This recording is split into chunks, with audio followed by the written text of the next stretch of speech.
Hello mayam khurumjari happy yaoshang yaoshanggi oina lei pamba aigumba singi leigi yaoshang leigi holi haitare da akhoi saida garden akhoi manungda garden ani ahum leiyeba do garden singju jing mela tawriye adugi si garden se na yam chawba garden makti nate dusu lei si yam phajana thabane phaidom kri bed oina sembado phamung type ta sembado yengo mayam lei pamba migidi lei ubase yam nungaibane fajabra fajadabra haibiro mayam swaidani ko akhoi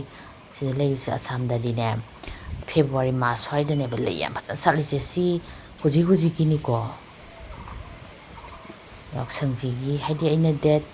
2 da nambane aduga date 3 da aina post tawdoine ba happy yaoshang mayam fajadra sine yamna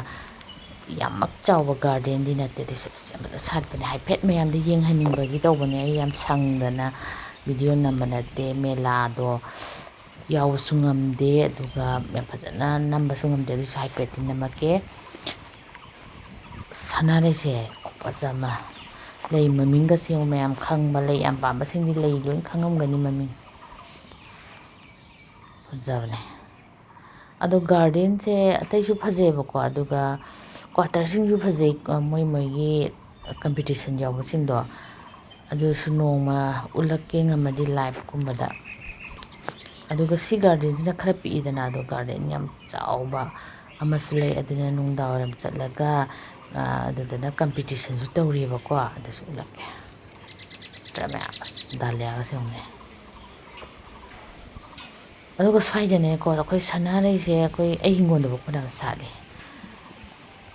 Sanai Manipuri dingo sakoba diwali madam satra aduga sidana ne akoigi January February March da satle ba dai nong la ani dana nong lakpa dai pura muglei myan se patkidoine si kaimta yona ba dagi competition gi bothokna te ko sum yengna ba akoigi garden myan sina sida thamba garden myan sina semjabani sise khobaja jone leise any variety orsna ko kamla da thabo ju pulap thabo je siam phajai sanai dilo sanarai dalia gumba se dilo ra bane phajaba da thonda ba do khobaja se me adiga nungda wairam dana khoigi pura competition tawriba mafam dam ulakke ada Eigi gari macha se leire ngahak thawraga lakpane mayam sina garden mu khwai khara chawba sidane ayamana competition toise maiga thalaga to so left side sina prize nang pibagini aise thaina andi khara yaurame competition hojiti yaudre sangde yamna ngang taw chawksalakpagi magi yamna lusalakpa haitare yungko mayam aduga sida thai singju kogi garden singda dum thabane adu natabida magi quarter gi puthorakpa vegetable gi su adagi flower gi su variety mai category hoina ko adugi su ngasai ayungna loigrabane hojik prize pidoini adusu ulakke sina mapan gine fajamne ma holi gi machudo adumak ni taise hanakine khara thengna su tawre akogi mela se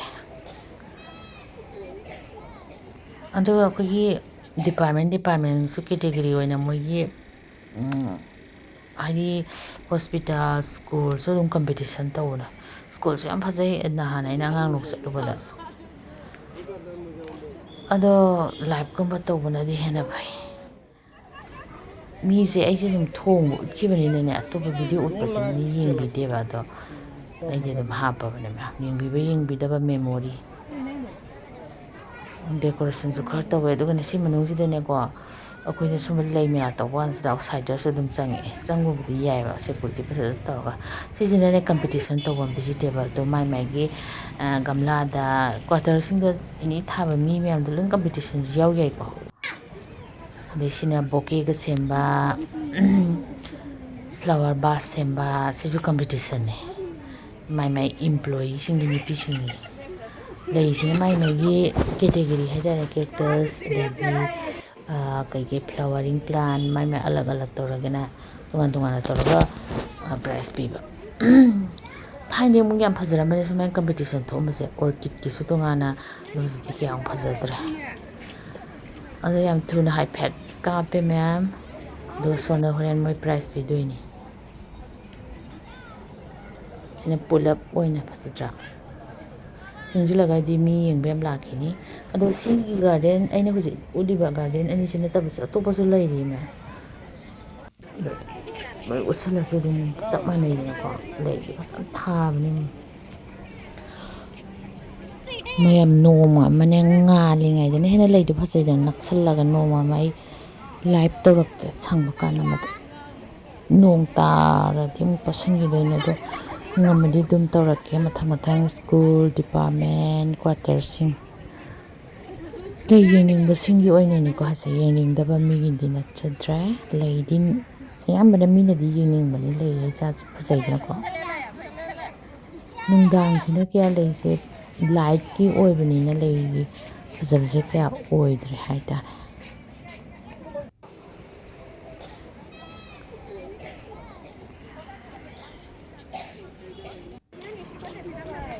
ngasi gidi loisalage ma'am happy yaoshang